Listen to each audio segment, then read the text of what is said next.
আসসালামু আলাইকুম, কেমন আছেন সবাই? তো দেখেন বৃষ্টি মাথায় কিন্তু আর কি কাজ করতে হবে। বস যাচ্ছে আগে, হ্যাঁ আমাদের বসও কিন্তু সঙ্গে আছে।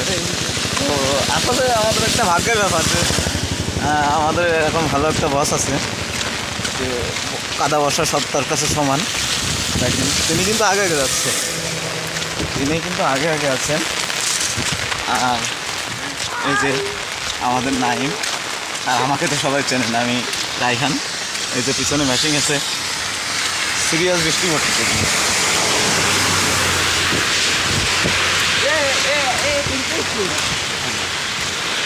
এই যে আমাদের বস কিন্তু আগে আগে যাচ্ছেন। তো সবাই ভালো থাকেন। ভিডিও করতে পারতেছি না, অনেক বৃষ্টি হচ্ছে, অনেক সিরিয়াস বৃষ্টি। ছাতা ধরে রাখতে পারতেছি না, রাস্তার ভিতর দিয়ে দেখেন কী অবস্থা।